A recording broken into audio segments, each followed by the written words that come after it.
Hello, hello, hello, everyone. This is Michelle L. Anderson coming to you tonight from the Podcast Detroit studios here in Royal Oak with LoveLogical DNA Not Required podcast.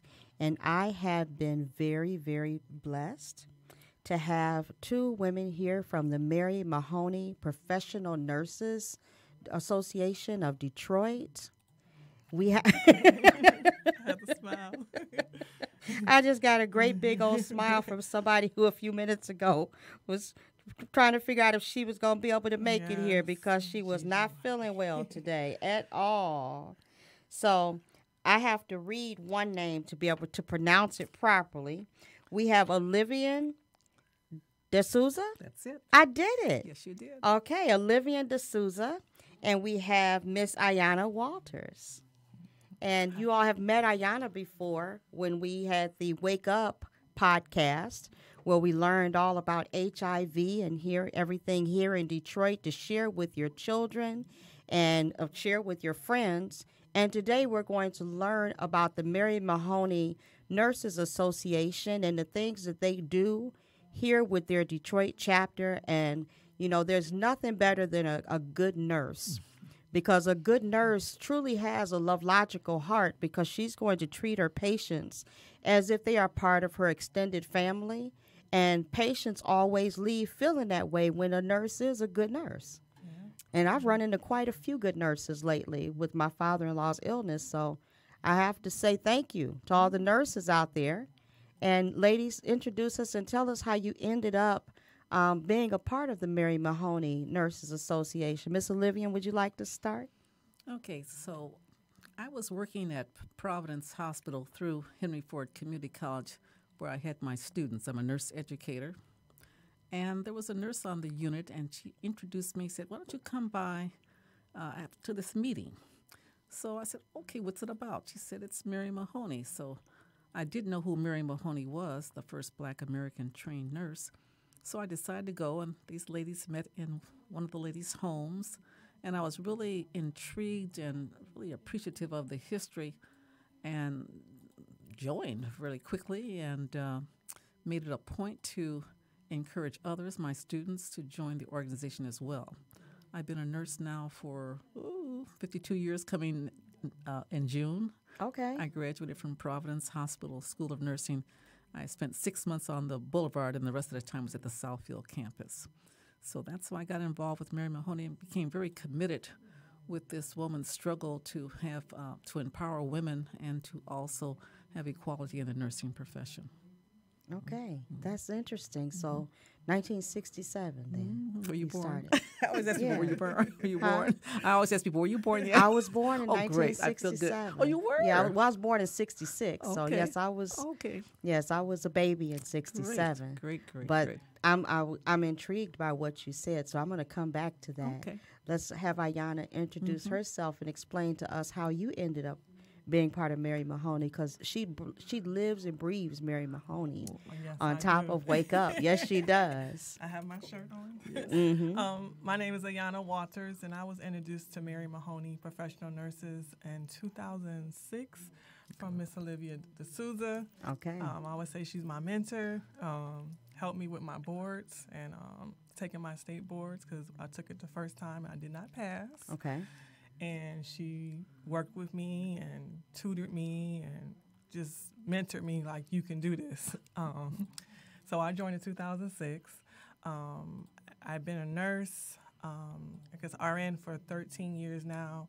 LPN, I graduated in 1996, so that's, 24 years? 23 years. So I love nursing. Currently at Wayne State University, I'm doing clinical research with patients that have HIV, infants to adults. It's my passion. That's why I created Wake Up. I just love nursing. There's all kinds of aspects that you can go into. You don't necessarily have to do floor. I started in nursing home. I love my geriatrics, but I love research. That's awesome. That's awesome. So, Miss Olivia, you said that you actually studied inside of the hospital on the boulevard first. Yes, for 6 months I was on the boulevard. Okay, and then you moved over. I helped move the pharmacy to the Southfield location. I remember it well because they involved the students in the move with the hospital, what have you. So I can remember there was nothing out there but Northland and the pheasants. It was all rural. And then Providence had built that state-of-the-art hospital at that time, yes. See, I've only known Providence to be in Southfield, so I was really intrigued when you said that. Plus, so you studied in the hospital. Yes. Did you go to, was the hospital considered as the school? We had classes. Let me just give you a little brief background about nursing, because post-World War II, there was a shortage of nursing. And so there had always been diploma schools which were associated with hospitals. For example, Henry Ford Hospital had a school of nursing. Deaconess had a school of nursing. Harper did. Grace did. Many of the hospitals had nursing schools. It was a source of employment later on, obviously. And so I was a diploma nurse. I was the last of a 3-year course in Providence. After that, they went to a 2-year program, and then most of the schools started affiliating with the colleges, okay, because they felt nursing, like other professions, should have a degree, what have you. So a lot of the hospitals closed their schools. I believe Henry Ford was the oldest one that started, Henry Ford Community College in this area under a grant that was started way back post-war. So all the community colleges. So those nurses are associate degree nurses with an AD degree. Then there's the baccalaureate nurses, which are from the universities. So sometimes there's confusion with people about what is a nurse? What kind of nurse are you? You know, we're all real nurses. We're all registered nurses. We all take the same exam, but there's different levels. And many of the organization, the professional organization, wants eventually to have everybody on the BSN road, because that's the minimum requirement for most professions. So that's a little history about nursing education. I got involved with nursing education. My first job was at Hutzel Hospital, where I was born. But they were one of the few hospitals that did employ me when I was a student nurse. And some of my counterparts, I have to tell you, I was only black the whole 3 years I was there in school. It was not a problem, but I was the only black nursing student there at Providence. And at that time in the 60s, and prior to that, unfortunately, schools had quotas. They only let so many black students in. And prior to that, some of our older members, as you know, I remember Mrs. Suggs and some of them, they all went to school elsewhere. You couldn't go to school here in Michigan. Really? No.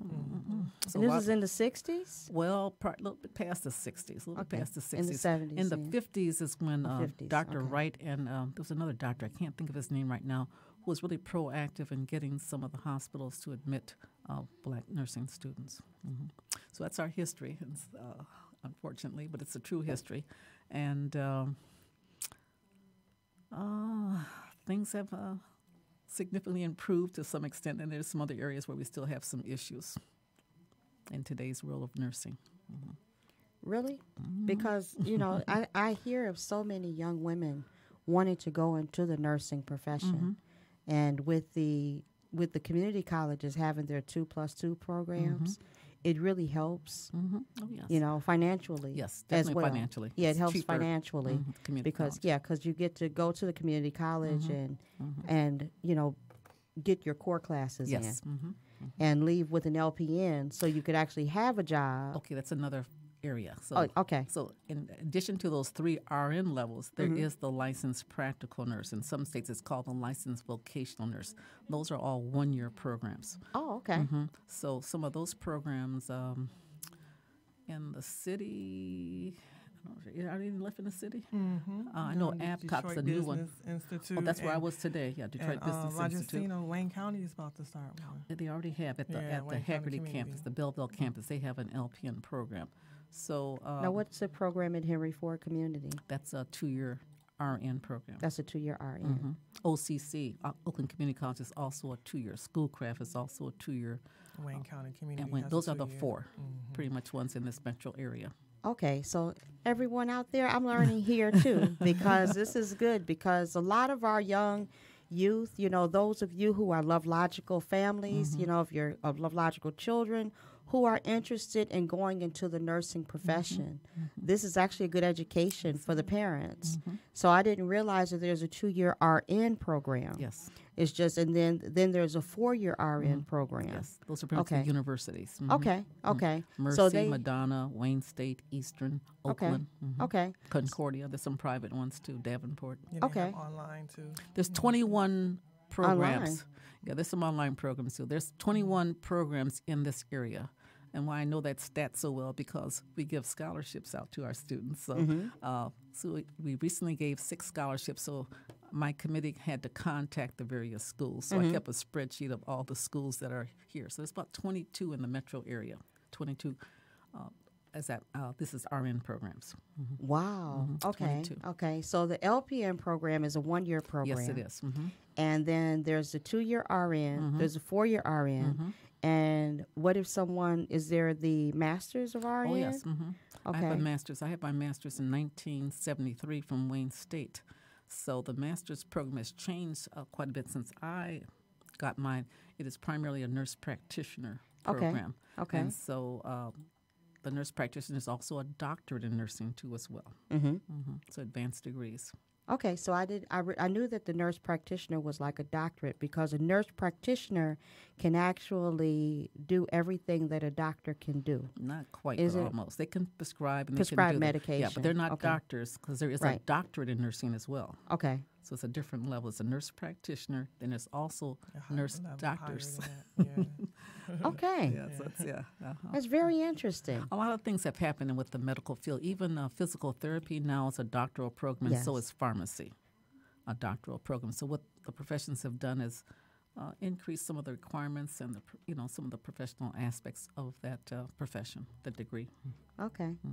I'm sitting here looking at Miss Olivia here and thinking that she's been in nursing for 52 years. And I'm looking at her and I said, okay, she must have been 10 when she started. Thank you, Michelle. In the program, Thank she's you. one of those. She truly is one of the, the we don't crack, because she looks good. Why, thank you again. Thank you again. I accept that. Yeah, you look good for your age. And then just listening to the things that you have accomplished, getting your master's and everything in 72. Those are things that were not common within our community, as most people think. Yes, that's It true. wasn't that common. No, it wasn't. I was working on my doctorate. I just didn't finish it. I was at U of M. I should have finished my doctorate, but I had teenage kids at the time. It was just a struggle. Going to Ann Arbor, I did finish all my coursework. I just did not do my dissertation and a defense of my thesis. Okay. So some people call me doctor. So when But are I you going to didn't- finish it? I don't know. I'm getting. I think She's traveling now. No, I stopped the traveling. Oh, Yeah. I okay. used to be an independent consultant, traveling around the country doing reviews for a company, and teaching here and there. So I'm kind of slowing down a little bit. Okay. So that dissertation is coming at some point in time. I don't know about that. I'm not going to promise you that, Michelle. Okay. I'm not going to promise that. Yeah. So, Okay.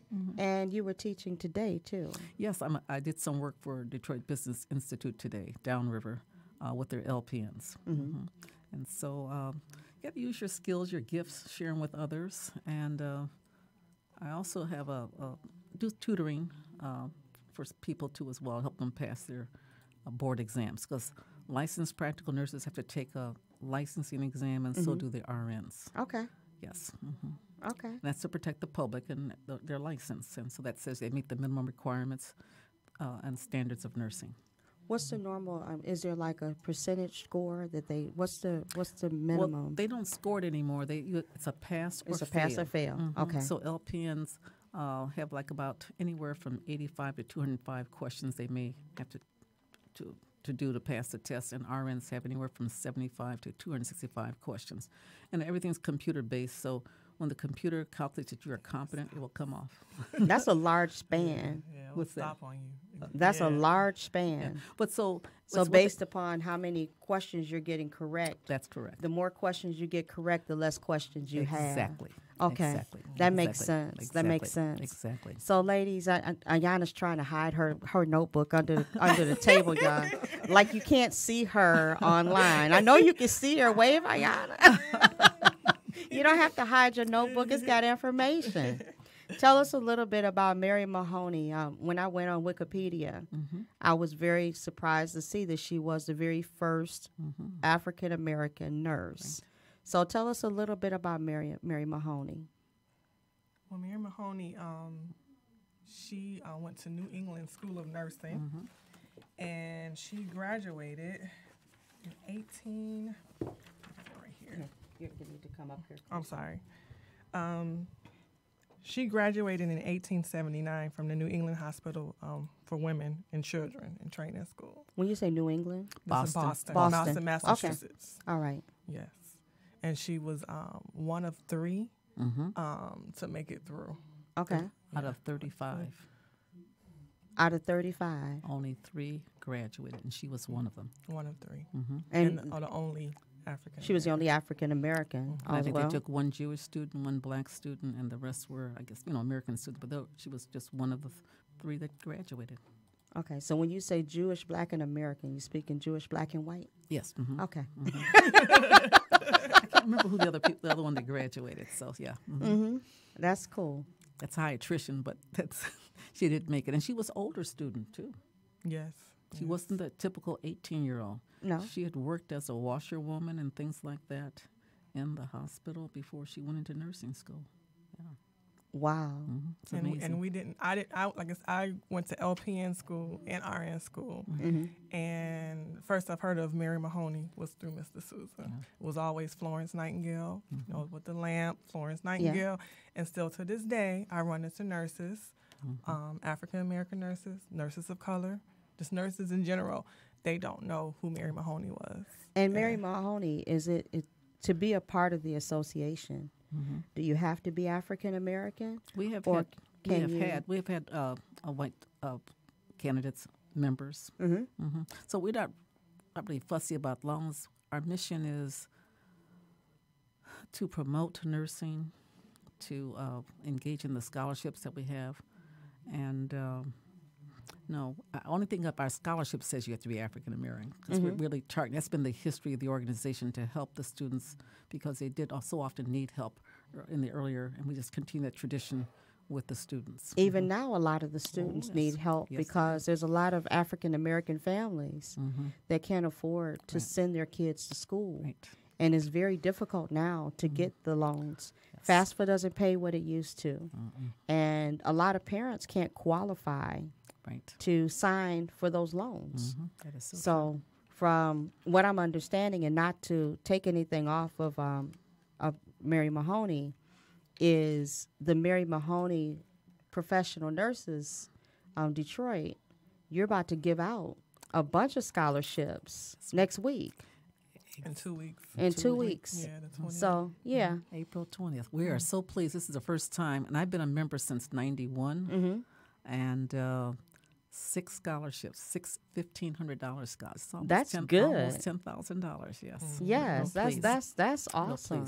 And they come from all schools. I believe we have one from Davenport, Eastern, Henry Ford, and two from Henry Ford. 2 from Henry Ford. Yes, a young man is in there too. Got the scholarship. Yes. All right. Excited. Makes you proud, doesn't it? Yes, it does. Yes. 6 $1,500 scholarships. That's really good to give away, and the fact that you found students to be accepting of the scholarships, because there's a lot of scholarships out here that our kids don't even know about. Yes. And that money just sits and sits and sits. Yeah, so the committee, I have them to call the schools, and find out who the contact person is, and then we send that information to them. So I believe it gets posted, and they also get the information. So we've had a wide representation this year from the schools in their response. Awesome. That's awesome. I know at the time we had to really search. Oh, yes. Search, okay, we got these scholarships, and people wasn't applying. They weren't responding. So. I don't understand that at all. I think we were sending someone through the financial aid department, which was not the best thing to do. So it kind of get mixed in with all the other scholarships or whatever. So we found that we had to target the actual nursing department, program and itself. then they would let the students know their information. That's been more successful with that approach. Okay. That sounds good. Everyone, you hear that. So when your LoveLogical children want to go into nursing, check with the nursing departments to see what scholarships are available, and also check with the financial aid just in case. They're sitting there, someone's desk. So there's money out there to help pay for school. Yes, there is. How many applicants did you get this year that you end up selecting 6? Well, this year we got 6. In the past, we used to only give 1 initially. Yeah. Then we finally got up to 2, I think. And then in the last couple years, I believe we gave away 3, because we had Oakland University. We had a couple from Oakland University. I remember that. Yeah, 3. So this time we just committed the money, and so all our efforts in fundraising went to scholarships. So that's what we do. So everyone who applied Got the scholarship. got the scholarship. Yes. See, that's something you don't hear often. No, it That's is. awesome. Yes, that's true. Everyone who applied got it. Got it. So We had standards they had to meet too. They had to have a certain GPA. They had to write about they had to research Mary Mahoney, and they had to have letters of recommendation from a personal and a professional reference as well. And then that we had to meet them, and they came and met the organization and also spoke about Mary Mahoney and their interests and gratefulness in getting the scholarship. I joined the Mary Mahoney group to see the Black Panther last year. Oh, you were with us. So Okay. yes, and I have to admit, everyone was so friendly. You know, you didn't get, sometimes when you're out and about with groups and you're by yourself and you really don't know people, they're looking at you like, who are you? Why are you here? Didn't get that at all. Everyone was just laughing and happy and just having a good time. So I'm waiting for our fundraiser this year. Yeah. Look outward like I'm part of the group, but I feel as if, LoveLogically, I'm tethered to the group. Yes, you are. And I'm the chair of Ways and Means, so Yes. I'm thinking of something, something different. We usually have our plays at the Detroit Repertory, the movie fundraisers. We've had a hustle fundraiser, hustle night, A fashion show, comedy club. We've been doing a lot. We've been busy. You have. Yeah, You been really busy, have. And I'm so happy that we are able to give 6 $1,500 scholarships. That's it's just a blessing. Yes. And we're going to just continue getting our name out there, and and also we've started we were granted a grants from Sojourner Foundation. Yeah. Sojourner Truth? Sojourner Sojourner Foundation. Sojourners who they're, how can I say it? Sojourner Foundation is part of the Women's Network Foundation, been around for like 35 years. Kate Davis is president emeritus, and they give out grants and scholarship to women and groups that fill out the application. So so we were one of the ones to get the grant this year. Okay. Well, how much was it? It was $2,500. $2,500. And we'll be starting a mentoring program with. I just text one of my Mary Mahoney sisters to see what school. It's through a charter school, and we're going to start early mentoring students that want to go into nursing and helping them take the right certain classes. Yes. So certain classes they don't have to take in college; they can take in high school to get them entered into the nursing program. So we're excited. So we'll be launching that after our 95th. We'll be busy launching our mentoring program. I know there used to be, different schools that had, what were they trying to think? Crockett vocational I used schools. to go to Crockett all the time and Yeah. recruit. I used to Yes. go over there and recruit. Yes, Crockett was around with nursing when I was going to Cass Tech. Right. Yeah, yes. yeah. So I was in Crockett's histology program. Oh, for Yes. tissue. Yes. So do everybody know what histology is? Tissues. Yes, and Okay. she knew what it was. Oh, yes. Yes, so I did that, and it ended up in business and fraud investigations, and Look then at you. eventually engineering. So Oh, you're amazing, Michelle. Yes, You have I a story just- yourself. I really do. But one day it'll be out there. Okay. No, but I'm truly so Miss Mahoney, when she graduated, back in, was it 1872? 79. 1879. Now think about that. I know. What was going on? Because Lewis Gates is doing a program right now, I don't know if it's on tonight or not, about the Reconstruction era. So even though we're in the New England states, what was going on in the South? Yeah. And again, suffragettes weren't until a little bit later. I think that was 1919 when that amendment was passed that women can vote. So it's an interesting time when she graduated. When I saw that today, it kind of threw me for a loop because women weren't really respected Exactly at right. that time, whether black, white, whatever color you were. That's true. There wasn't a lot of respect for women. Right. Right. So for her to be able to attend school at all, Yes. said a lot about her Yes. because she had to be very determined Yes. and she had to have some sort of an aggressive personality. I would say assertive. Assertive, yes. Assertive, yes. I'll take that. Assertive. Personality to where she was open to not giving up. She didn't take no. You know, because if she did, she would not have been the only African American student, True. let alone to be able to graduate. Yes. And unfortunately, I think the history says that she did private duty. So I don't think she actually, I'm not sure if she really did work in the hospitals afterwards. I think there was still a number of things going on socially. So, and then later on, she started an orphanage. Wow. Yes. So really remarkable lady. She also helped establish the National Association of Colored Graduate Nurses. There was a big convention in New York, and she was instrumental in starting that group, which later on became defunct because the American Nurses Association didn't want two organizations, a black one and a white one. So eventually they began to allow the black nurses to join the American Nurses Association. At the a little arbitration there, I guess we had to dissolve our own organization. So what happened is many of them did dissolve the colored graduate nurses, but many of them had Mary Mahoney nurses charters. Okay. So the two existing that we know right now are the ones in Seattle. It's a very active group, and then ours in Detroit, Michigan. Just two in the United States that we know of. That we know of for sure. Really? And we're the The oldest. chapters with yeah. We're the oldest known. 1924, Brewster Center. Ann Hutchinson Brumbury started it all. It was the Brewster Projects, right? The Brewster Center, which is right there in the project. Was next to right there in the projects. projects, Yeah. yeah. When you say Brewster, every time you hear Brewster in Detroit, you think of the Brewster Projects. Yes, that's Because the Brewster Projects used to have its own lifeline. I mean, that's where a lot of our Motown people come that's from. exactly right. So with my age group, that's the way we see the Brewster Projects. But I hadn't thought about it this way. Yes. And you also mentioned that Miss Mahoney started an orphanage. Yes. Where? In Boston area, as far as I know. Okay. She was from Roxbury, and Roxbury is like a black area in Boston, suburb, what have you.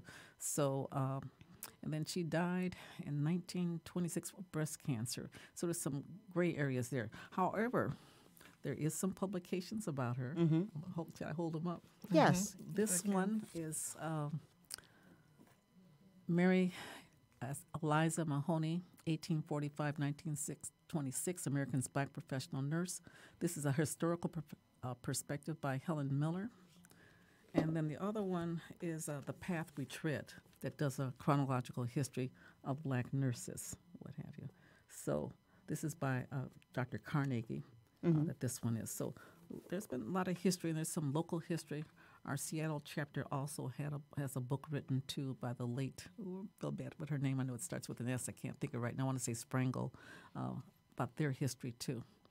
But we have met that group. You didn't go with us, did you? I didn't go. We went to Seattle and met our sisters there who are doing quite well. They give scholarships away. Matter of fact, I think theirs is coming up, too, in a couple of weeks. Their scholarship luncheon that they have, too. And they are funded kind of well, so they've got a nice foundation behind them as far as some of the monies that they have that they give. So Seattle, Washington. Seattle, Washington. And Detroit, Michigan. But none. No others are left because we heard there was one in Mississippi. We couldn't really validate that one. Was that like a rest? Was that a restaurant though? Like, is that what it was? I think it Somebody was. went there. We thought it was. Yeah. We thought it was an organization. We thought we'd heard in Mississippi, but we're the two that we only know that are active chapters of Mary Mahoney. Now, let me clarify something else. There are sororities. There's a nursing sorority that's Chi Eta Phi. All of us give allegiance to Mary Mahoney because she is the first Black American nurse. We're the oldest organization. I don't want to quote you when Chi Phi, the sorority, came in, but we know that's a little bit after. It's probably in the 30s, what have you. Black nurses came in 1970s. And the latest one on is the Black Nurses Rock, who started, about 3 years ago? Yeah, and they're all over. Yeah, Yeah, so, they are. So yes. they're... So that came around with the Black People Rock or Black Women Rock. Yeah, I think so. the last, I think 5 years. And then the last 5, yeah. Okay. Yeah. So they took on that whole rock thing and started a new association. Okay. Okay. And they're well known in each major city. Okay. Yeah, and they're doing a lot too in the community too. That's awesome. So all of us are in that auspices of Mary Mahoney. So we're all committed to her goals and ideals. A little different way of doing it. Okay, that's awesome. So with Black Nurses Rock, do you know if they pay homage to Mary Mahoney on a regular basis? Oh, now that I don't know. I'm not a member. Okay. Bridget Leonard is one of my. She's a former student, I think, of mine too. I've been around a while. She's. I don't think she's the current president. Oh, she is not. Okay. Yeah, not sure. Yeah. Can you be a member of both? Oh, I can remember. Yes, all 3 or 4. Okay. Okay. That's awesome. So, with having the chapter here in Detroit, how many members do you have? I think currently, right now, we have about 45 active members. Okay, we have fluctuated. Oh, when I first. So what happened? When I was teaching at schools, whatever I was taught at, I made sure during one of the courses that I introduced Mary Mahoney, because myself, I did not find about Mary Mahoney till I was at Wayne State, and these nurses had a tea. And they're talking about Mary Mahoney. They were Mary Mahoney nurses. And I felt so embarrassed because I did not know who Mary Mahoney was. Okay? Because it was not taught in school. You always heard about, as you heard about Crimean War and our illustrious nurse and also Clara Barton and some of the other ones for the Red Cross, but you didn't hear about the Black nurses. It's kind of reflective of what society's done in terms of our history, in terms of what's in the books. So a little bit more open now, and you're hearing more. But like you said, you run into some people that did not know. Yeah, so recently wearing my shirt, and they were like, well, who was that? Yeah. So it's Mary Mahoney. Do you know who she is? No. So, did some education. I didn't know who she was. Like I said. Oh, you didn't know who she I thought it was a school. I knew that it was a person, but I also thought that it was a nursing school that was somewhere. Oh, okay. So, and it's hard to believe that there's not a Mary Mahoney nursing school somewhere. Yeah. Yeah. Speaking of that, we've been trying to get some publicity, and we just recently had a lovely article in the Essence magazine. That was this year, I think, in February. Okay, I have to look at that. Yes, they did a whole thing on Mary Mahoney. Not so much with us, but with Mary Mahoney herself. So we did send them a letter of thank you. It's always been a dear desire of mine to have a Mary Mahoney postage stamp. Yeah. So some time ago I tried, and so didn't hear anything. So recently, I think this was 2 years ago, I have tried again to get our U.S. Postal System to, during either their Black Heritage Series or whoever, to consider Mary Mahoney postage stamp. I think the one coming out now is the fellow the tap dancer. I can't think of his name right now. Gregory Hines? I think Gregory Hines is on the new stamp that just came out last week for the Black Heritage. So only thing about the postal, they won't tell you what's going on. So who's coming out? Yeah. So unless somebody goes to Washington and lobbies for it. But that would be lovely to have a postage stamp with Mary Mahoney. I think that our youth should learn about Mary Mahoney because we learn about first Black man with the heart surgery. We learn about all these different things, but we should be learning about her because there are so many of our young ladies and men who are nurses. Oh, yeah, my son's a nurse. Nursing is a huge profession. Yes, it is. And there never seems to be enough. Yeah. There never seems to be enough nurses. You're always hearing how hospitals are looking for registered nurses. I know, me personally, I couldn't be a nurse. Okay. But I always felt like I should have been in the medical profession. I should have been a doctor or a surgeon or something. But my true passion was to be a mortician. Yeah, that was my true passion. But life took me around curves and up hills and, down through the valley. and everything else. But I love science. I love the brain. I love the inner workings of the body. You know, those are things that I truly do not believe that we know the full inner working of the body the way people think they do. No, the brain, they just know about that much. That much. And there's so much more. I have a friend that did her whole PhD dissertation on one part of the brain, the hippocampus, what have you. But just amazing. And they're learning more every day. And that's one of the reasons why we're concerned about and really happy and eager about that mentoring program with the middle schools to make sure students take the science courses. So often in my years of teaching, you'll have people who have not had chemistry, have not had that. They kind of want maybe the easier, quote, easier road. And, then later on you have to have these courses. How are you going to understand the body if you don't have chemistry? Biology is definitely required, and so is the anatomy and physiology. Those are required courses.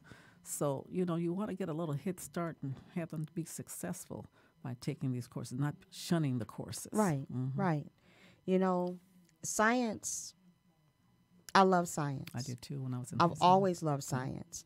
I still have my first microscope that my parents bought for me when I was in elementary school. Yes. And I used to love putting bugs, and I love dissecting. Yes, I dissected animals and everything else. Nothing huge, just small stuff. Even as a child, I dissected a worm at one point in time. Yes. The inquisitive mind. I had an inquisitive mind. My baby alive doll, I dissected her. I scalped her because I wanted to see the inner workings of the doll. So her brain, how that worked up there. And, and the funny thing is, everything I dissected out of my toys and things, they always still worked. So I did it right because I was able to watch how she ate, how she pooped. Dr. Bailey, Dr. Anderson, Dr. Michelle, surgeon. Yes, I used to love that, and I love watching surgeries and things now. Those programs, yeah. I do. I love those things. And so many of our children do too.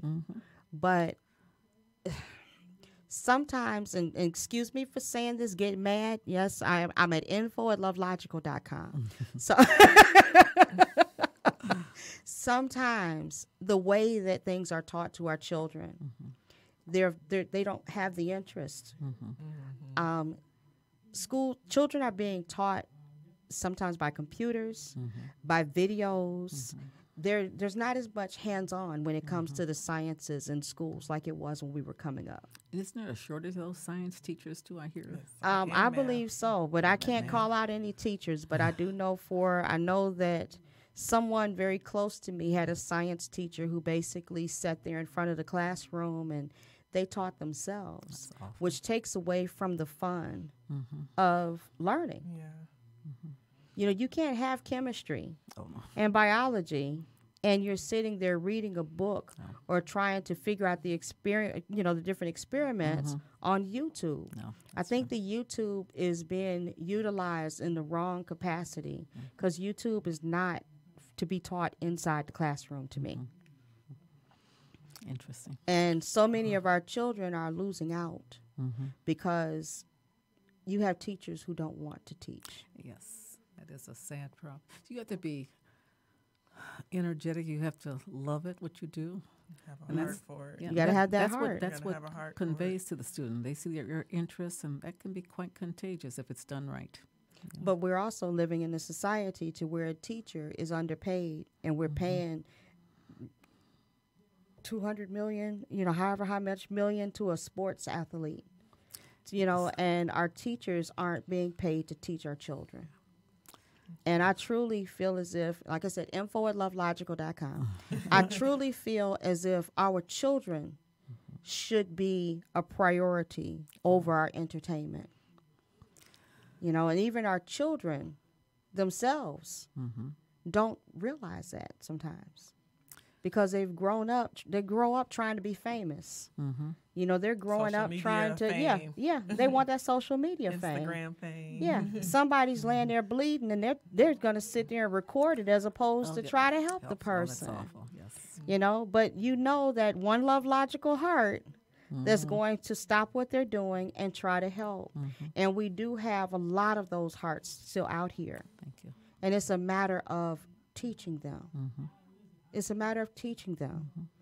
You know, I put something out there the other day on my Facebook page. There was a young man, 11 years old, who decided to fill potholes on his own Yeah, I street with seen dirt that. from a Oh, yard isn't that lovely? because he was tired of his mother and his grandmother's cars getting damaged from the potholes.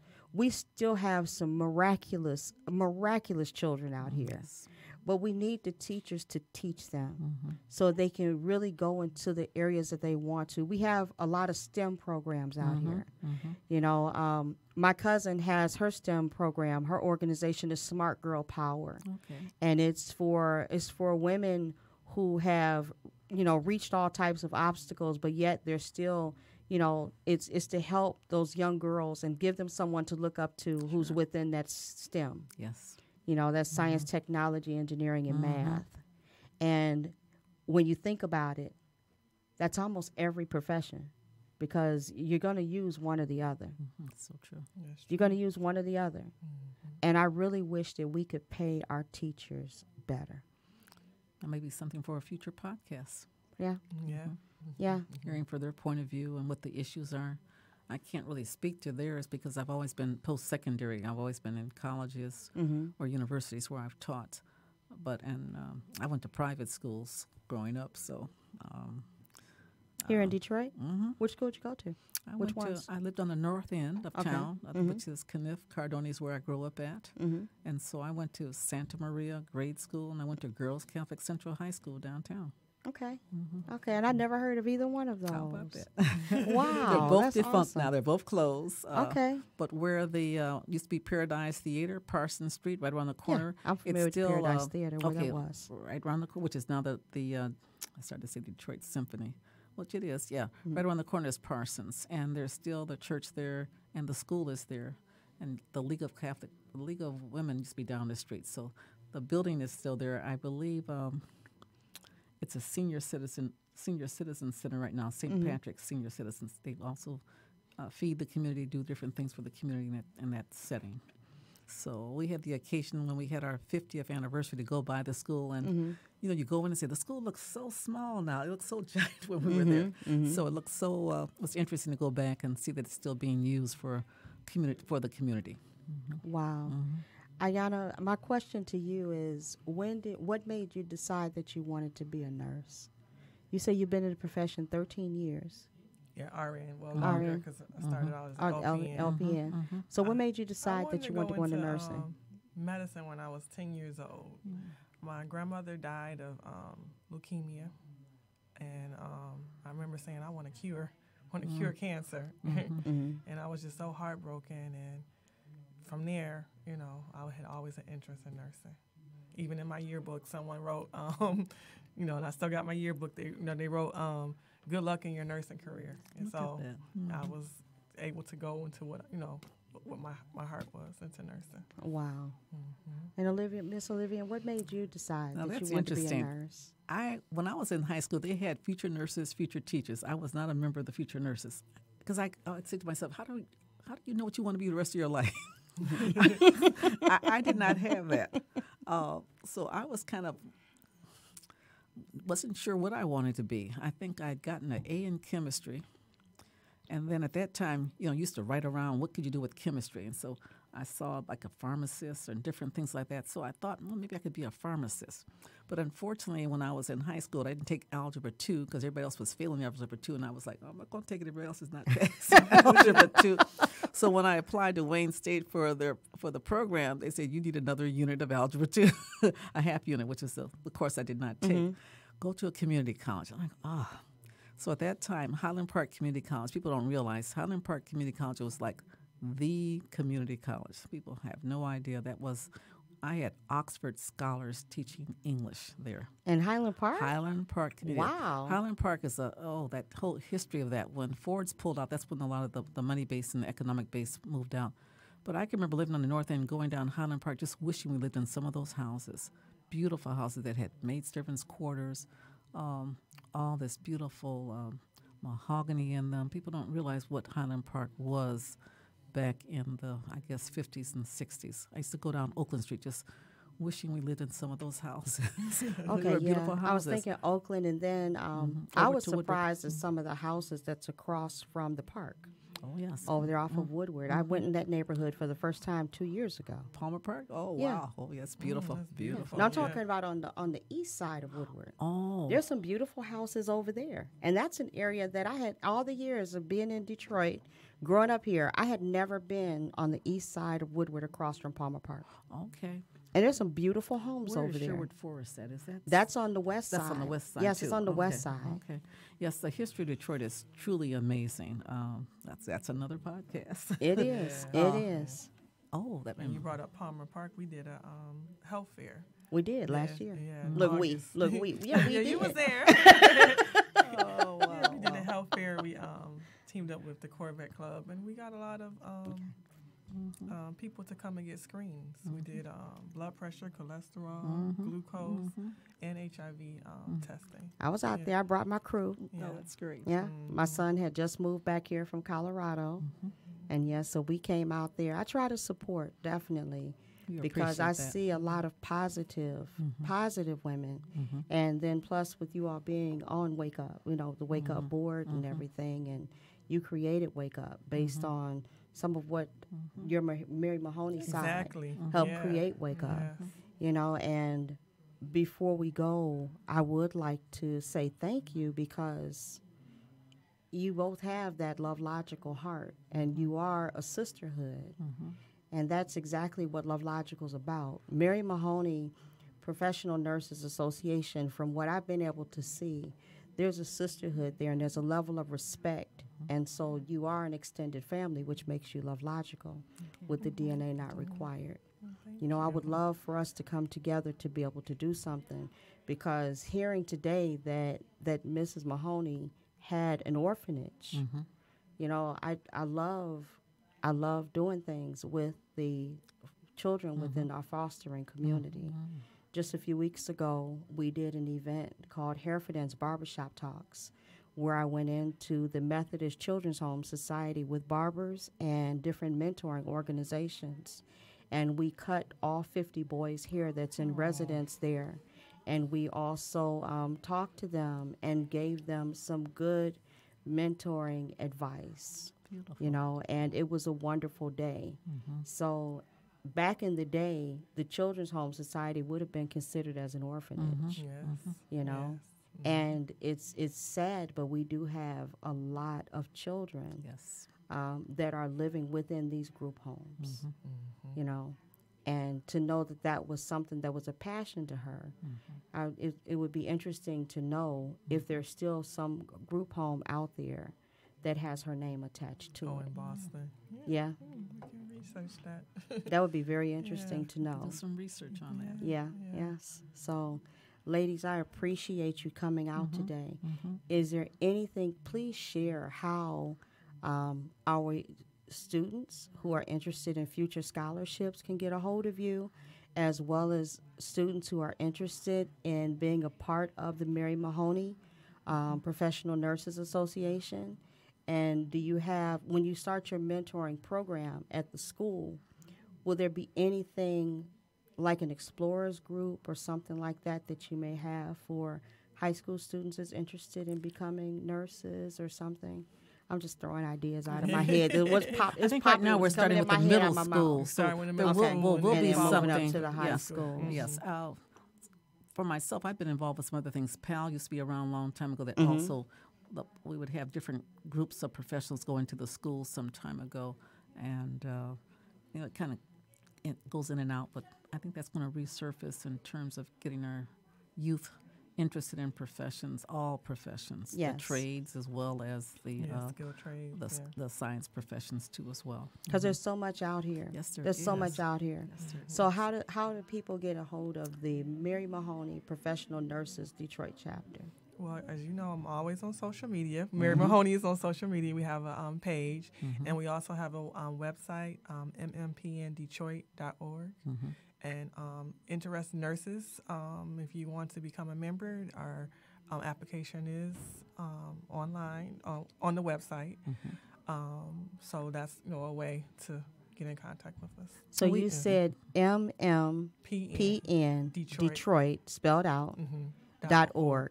Okay, so MMPNDetroit.org is how you would find out about the organization, where you would find the application, and as well as if you have, need any other information, then it's out there for you. Just think of Mary Mahoney Professional Nurses. That's where you get your MMPN Detroit. Yeah, make sure you put Detroit because Seattle has a website too. And also, we have a few tickets left for our 95th. You can purchase them via Eventbrite. Just search Mary Mahoney 95th, Mary Mahoney Detroit 95th.